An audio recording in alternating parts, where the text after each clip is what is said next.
All my friends, welcome to Learn Code with Tech channel. ಈ ಒಂದು ವಿಡಿಯೋದಲ್ಲಿ introduction unit 1 introduction to programming language in C programming language ನ introduction ನ ಕೊಡ್ತೀನಿ. Simple ಆಗಿ introduction ಹೇಳ್ತೀನಿ.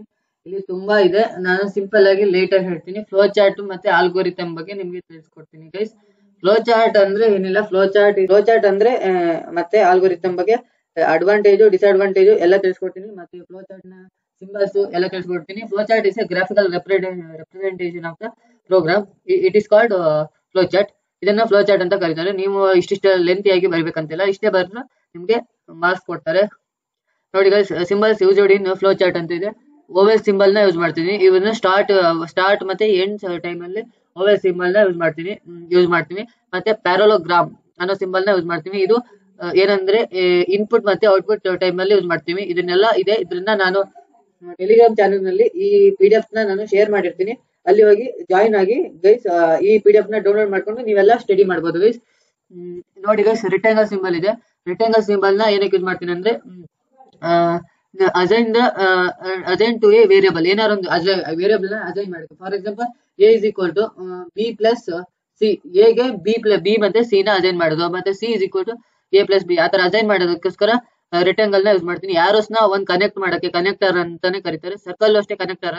ಡೈಮಂಡ್ ಅನ್ನೋದು ಡಿಸಿಷನ್ ಮೇಕಿಂಗ್, ಏನಾದ್ರು ಕಂಡೀಷನ್ ಕೊಡಕ್ಕೆ, ಇಫ್ ಕಂಡೀಷನ್ ಕೊಡಕ್ಕೆ, if N not equal to ನೀನ್ ಆತರ ಎಲ್ಲ ಕಂಡೀಷನ್ ಕೊಡಕ್ಕೆ. ಈ ಒಂದು ಸಿಂಪಲ್ ಫ್ಲೋ ಚಾರ್ಟ್, ಇಲ್ಲಿ ಇವನ್ ನಂಬರ್ ಫ್ಲೋ ಚಾರ್ಟ್ ಇದೆ.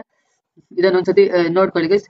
ಸ್ಟಾರ್ಟ್ ಇಲ್ಲಿ ವಾರು ನಮ್ ಅಂತ ಕೊಟ್ಟಿದ್ದೀನಿ, ಅಂದ್ರೆ ವೇರಿಯಬಲ್ ನಮ್. ಇನ್ಪುಟ್ ಇಂಟರ್ ದ ನಂಬರ್ ನಮ್ ಅಂತ ಕೊಟ್ಟಿದ್ದೀನಿ. ಇಫ್ ಕಂಡೀಷನ್ ಅಲ್ಲಿ ನಮ್ ಪರ್ಸೆಂಟ್ 2 is equal to 0 ಆದ್ರೆ ಪ್ರಿಂಟ್ ಇವನ್, ಇಲ್ಲ ಅಂದ್ರೆ ಆಡ್ ಆಗಬೇಕು. ಎಸ್ ನೋ ಕಂಡೀಷನ್ ಹಾಕಿದೀನಿ. ಎಸ್ ನೋ, ಎಸ್ ಆದ್ರೆ ಇವನ್, ನೋ ಆದ್ರೆ ಆಡ್. ನೆಕ್ಸ್ಟ್ ಎಂಡ್ ಆಗುತ್ತೆ. ಅಡ್ವಾಂಟೇಜ್ ಆಫ್ ಫ್ಲೋ ಚಾರ್ಟ್ ಇಂದ ಅಡ್ವಾಂಟೇಜ್ ಏನು ಅನ್ನೋದನ್ನ ತಿಳಿಸ್ಕೊಡ್ತೀನಿ ಗೈಸ್. ಫ್ಲೋ ಚಾರ್ಟ್ ಇಲ್ಲಿ ತುಂಬಾ ಇದೆ, ನೀವು ಇಷ್ಟೊಂದು ಬೇಕಂದ್ರೂ ಓದ್ಕೋಬಹುದು. ನಾನು ಸೆಂಡ್ ಮಾಡಿರ್ತೀನಿ ಇದರಲ್ಲಿ. ಟೆಲಿಗ್ರಾಮ್ ಚಾನಲ್ ಲಿಂಕ್ ನ ಡಿಸ್ಕ್ರಿಪ್ಷನ್ ಕೊಟ್ಟಿರ್ತೀನಿ, ಅಲ್ಲಿ ಹೋಗಿ ಜಾಯಿನ್ ಆಗಿ ಇದನ್ನ ಡೌನ್ಲೋಡ್ ಮಾಡ್ಬೋದು. ಕ್ಲಿಯರ್ ಆಗಿ ನೀವು ಓದ್ಕೋಬಹುದು. ನೋಡಿ guys, flow chart are better way of communicating the logical of a system to all concerned. ಅಂದ್ರೆ ಸಿಸ್ಟಮ್ ಜೊತೆ ಕಮ್ಯುನಿಕೇಟ್ ಮಾಡಕ್ಕೆ ಬೆಟರ್ ವೇ. ಮತ್ತೆ ಫ್ಲೋ ಚಾರ್ಟ್ ಇಂದ ಬಿಗ್ ಪ್ರೋಗ್ರಾಮ್ ನೆಲ್ಲ ಈಸಿಯಾಗಿ ಮಾಡ್ಬೋದು. ಮತ್ತೆ flow chart act with the help of flow chart, problem can be analyzed in the more effective way ಆಗಿರುತ್ತೆ. ಫ್ಲೋ ಚಾರ್ಟ್ ಇಂದನೂ ಎಫೆಕ್ಟಿವ್ ವೇ ಆಗಿ ಕೂಡ ಇರುತ್ತೆ.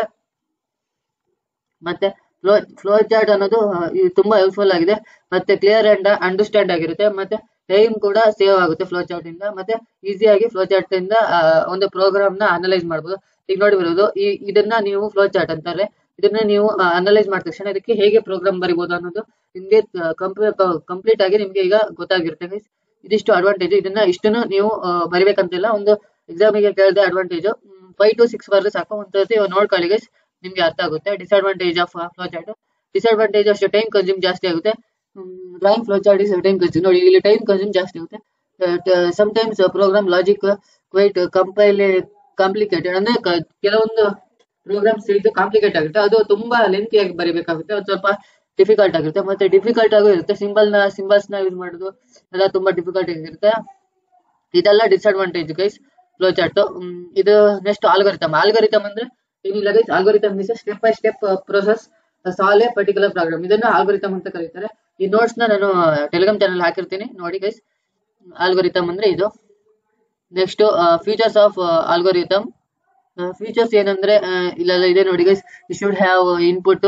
ನೀವು ಕರೆಕ್ಟ್ ಆಗಿ ಇನ್ಪುಟ್ ಕೊಟ್ರೆ ಕರೆಕ್ಟ್ ಆಗಿ ಔಟ್ಪುಟ್ ಬರುತ್ತೆ. ಫಿನಿಟ್ ಇದೆಲ್ಲ ಹಿಂಗಿದೆ, ನಾನು ಸುಲಭವಾಗಿ ಹೇಳ್ತೀನಿ ನೋಡಿ guys. Algorithm is step by step process, ಇದೊಂದು ಫೀಚರ್ಸ್. ಆಲ್ಗೋರಿಥಮ್ ಇಸ್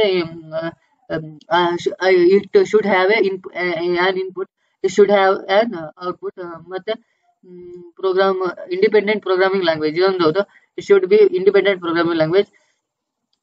ಫೋರ್ ಏನು ಫೀಚರ್ಸ್ ಬರ್ತದೆ ಸಾಕು. ನೀವು ಇಷ್ಟು ಬೇಕಾದ್ರೆ ಓದ್ಕೊಳ್ಳಿ, ನಾನು ಸೆಂಡ್ ಮಾಡಿರ್ತೀನಿ. ಮತ್ತೆ ಇದೆಲ್ಲ ಬೇಡ ಗೈಸ್. ಇದು ಅಂದ್ರೆ ನಿಮ್ಗೆ ಅರ್ಥ ಆಗ್ಬೇಕು ಅನ್ನೋದಕ್ಕೋಸ್ಕರ ಇದಿದೆ.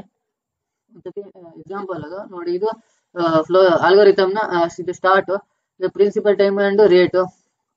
ಇದು ಕ್ಯಾಲ್ಕುಲೇಟ್ ಆಗಕ್ಕೆ ಇದೊಂದು ಫಾರ್ಮುಲಾ. ನಾನು ಈಗ ಇದಕ್ಕೆ ಎಕ್ಸಾಂಪಲ್ ಆಗಿ ಏನ್ ತಗೊಂತೀನಿ ಅಂದ್ರೆ ಎ ಮತ್ತೆ ಬಿ ನ ಅಸೈನ್ ಮಾಡೋದಕ್ಕೆ ಸ್ಟಾರ್ಟ್ ಅಂತ ತಗೊಂತೀನಿ. ರೀಡ್ ಅಲ್ಲಿ ಎ ಮತ್ತೆ ಬಿ ಅಂತ ತಗೊಂತೀನಿ.